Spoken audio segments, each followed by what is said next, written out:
O suicídio está entre as 10 maiores causas de morte no mundo.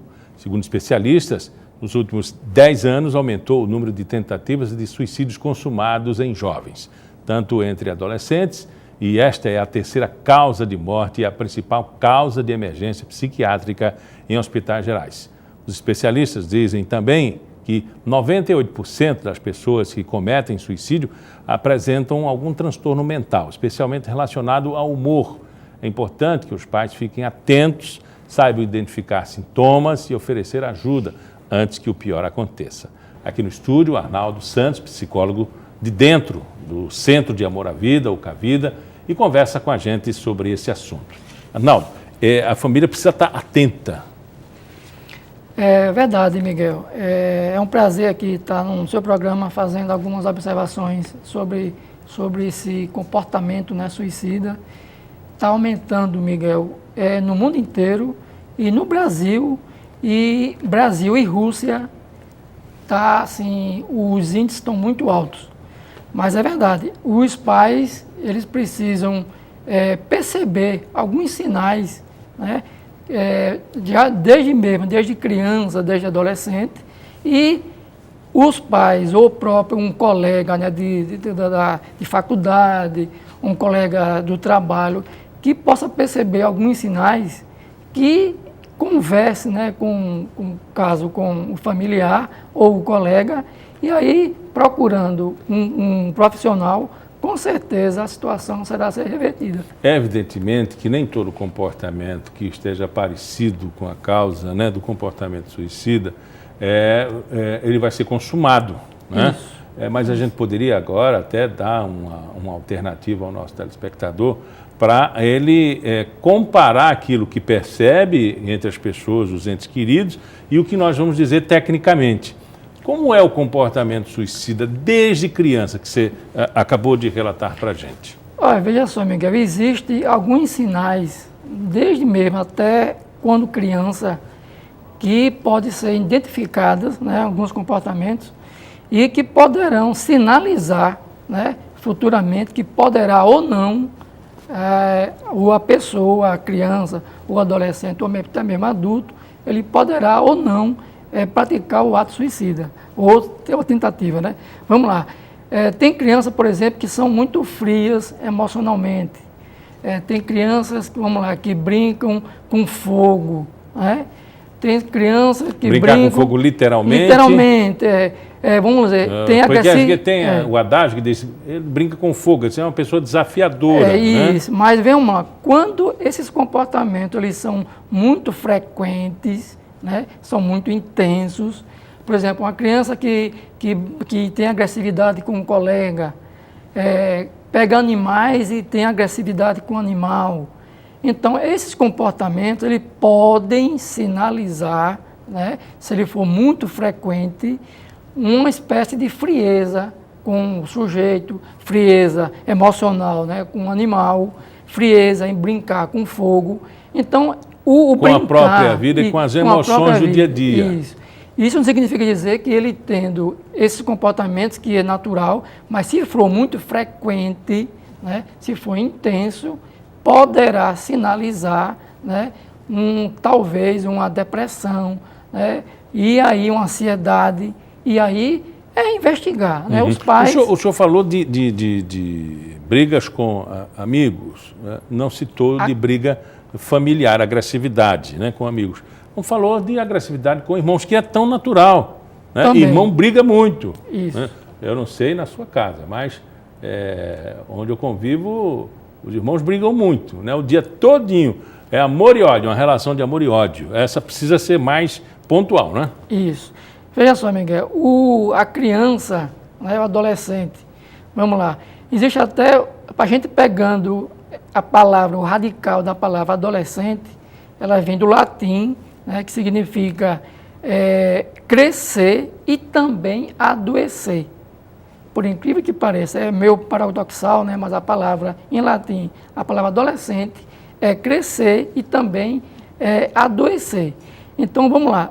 Esse período da adolescência, que começa nos 12 anos, é natural a criança brigar com o outro, 10, 8 anos, mas porque ele está conhecendo o corpo, ele não tem ainda o sentido real do que é o outro, né? E o ambiente é quem vai determinar quem é o outro, como se comporta. Então, as hierarquias de grupo. Isso. Ele vai se adaptando ao meio ambiente, e se ele encontra um meio ambiente agressivo, né, os pais, os tios, isso ele incorpora também. Se ele tiver uma predisposição para ser agressivo e ter, vamos lá, um componente genético, né, de agressividade, naturalmente essa agressividade vai desenvolver e poderá sim desencadear uma depressão e um futuro, né, poderá, né? Estou dizendo. Me fale do componente genético. Pais agressivos, tios, avós?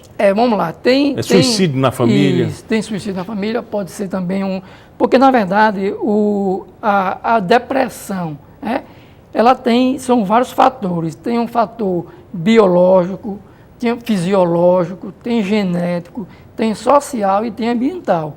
Qual seria o fisiológico? Você poderá ter, por exemplo, um tipo de doença que pode acarretar no cérebro e desenvolver uma agressividade.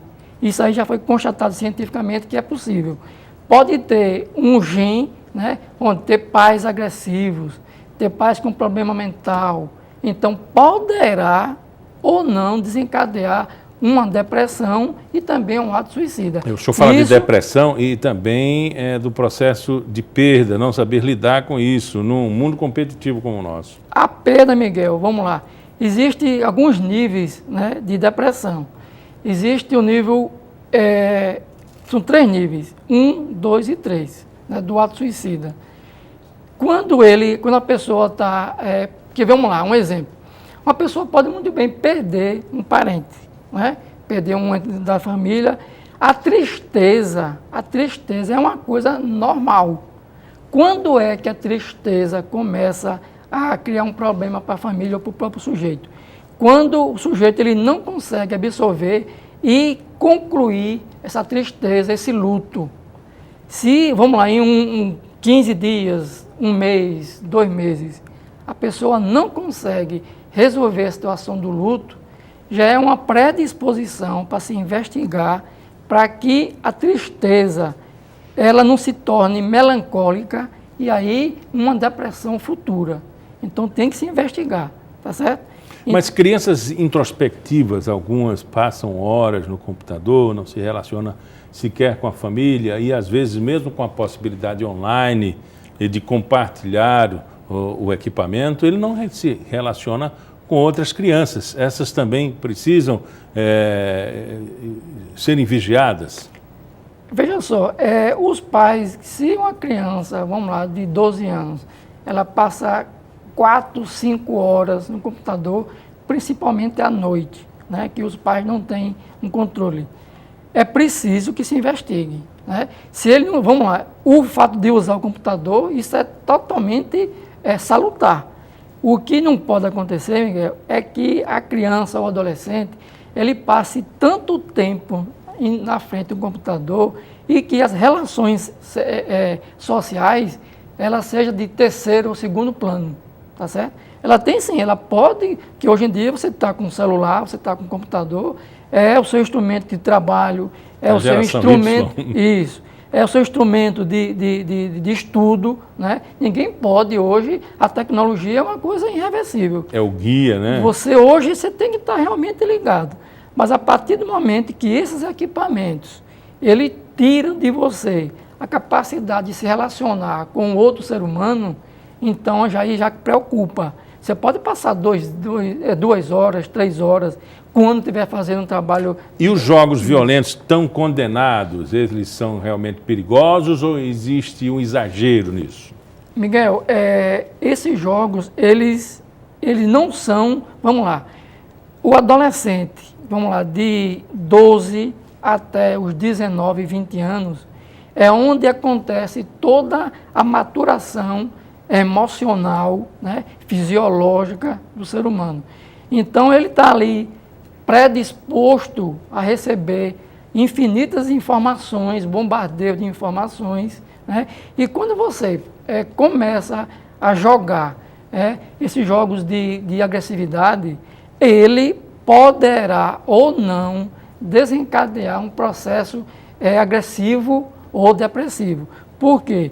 Como eu falei para você logo anteriormente, existe a predisposição. Tem alguns seres humanos, tem alguns sujeitos, que ele tem o componente genético.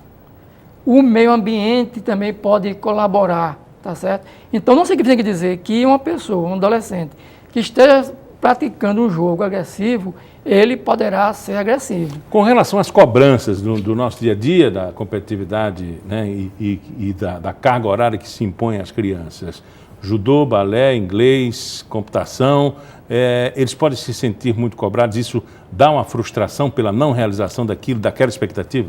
Pode, Miguel, veja bem, é aquela palavrinha hoje que nós estamos perdendo a capacidade, que é a do bom senso, né? Tudo que é de bom senso, você não pode submeter uma criança, um adolescente, a ter várias atividades, porque o momento de criança e adolescente é um momento ímpar. Você não pode, por exemplo, antecipar, né, as etapas da vida. Existe o bebê, criança, adolescente, adulto e idoso. Quando você determina, né, os pais preocupados, né, em que a criança ou adolescente ele tenha sucesso na vida, ele tem que ir com calma, né, tem que ir com tranquilidade, porque o excesso de atividade também pode predispor a pessoa, o adolescente, e o futuro adulto a ser agressivo, a se frustrar, porque não conseguiu aquilo que ele queria, e aí pode desencadear uma depressão. Conversamos com o Arnaldo Santos, psicólogo do Cavida. Muito obrigado pela entrevista. Obrigado a você, Miguel, estamos à disposição. A gente fica por aqui. O Pauta Especial volta amanhã às 11h30 da manhã e às 7 da noite tem reprise. Até lá.